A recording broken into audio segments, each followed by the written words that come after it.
Olhe bem essas imagens. Um clássico costuma ser mais tenso do que qualquer outro jogo, e cenas de confusão entre os jogadores se tornaram comuns em partidas assim. Mas as tretas num derby na Bulgária tiveram consequências tão absurdas que quase acabaram com as carreiras dos jogadores e com os próprios clubes. O Radar Peleja de hoje te conta a história do polêmico Eternal Derby.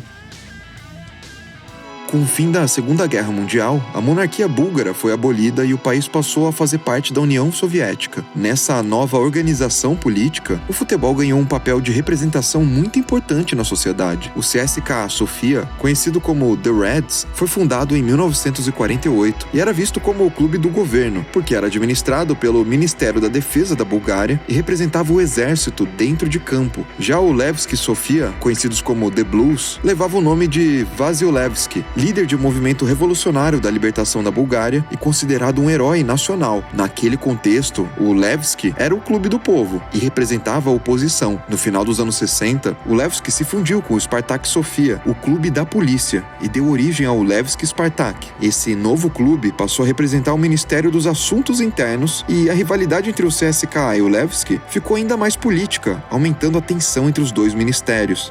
Em 19 de junho de 85, os dois clubes disputaram a final da Taça da Bulgária e a rivalidade tomou proporções bizarras. O CSKA abriu o placar no primeiro tempo com um gol polêmico, já que, segundo os jogadores do Levski, a bola tinha tocado na mão do atacante adversário. Depois desse lance, a violência nas disputas aumentou e o juiz Asparu Yasenov perdeu o controle do jogo. Minutos depois, o CSKA aumentou a vantagem com um golaço de falta e ainda teve a chance de matar o jogo numa cobrança de pênalti, mas o goleiro defendeu.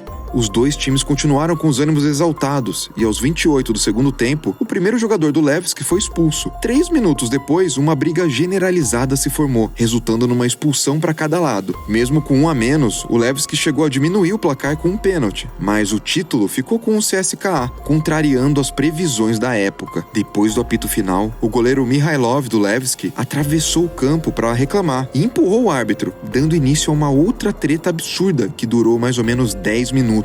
Numa entrevista, o juiz disse que tentou ser justo dentro de campo, mas que a pressão era muito grande, porque os dois ministérios queriam provar que eram mais poderosos, o que aumentou a agressividade dos jogadores. Mas a alegria do título durou pouco para o CSKA. No dia seguinte, o Partido Comunista da Bulgária tomou uma atitude contra o que eles consideraram uma violação da moral socialista. Isso por parte dos dois times. Numa publicação no jornal oficial do partido, foi listada uma série de punições severas para os envolvidos na confusão, buscando erradicar ações inaceitáveis no futebol búlgaro, segundo eles. Os dois clubes foram dissolvidos, perdendo o status, o nome e as ligações com os ministérios. O título do CSKA foi anulado, enquanto o Levski perdeu o troféu do campeonato de pontos corridos daquele ano. Como os dois clubes foram desclassificados da competição, o título búlgaro ficou com o Trakija Plovdiv, que terminou em terceiro.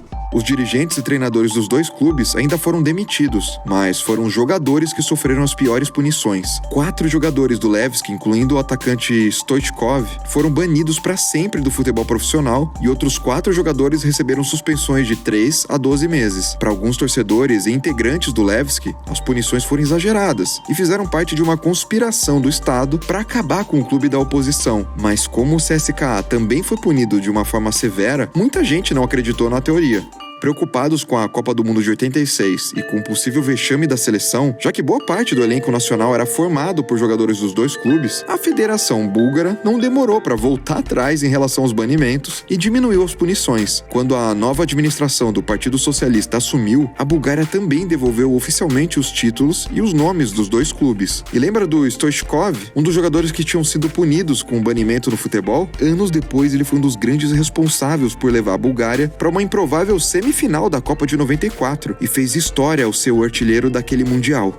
Gostou da história? Deixa o seu like, comenta nesse episódio, inscreva-se no Peleja e até o próximo Radar.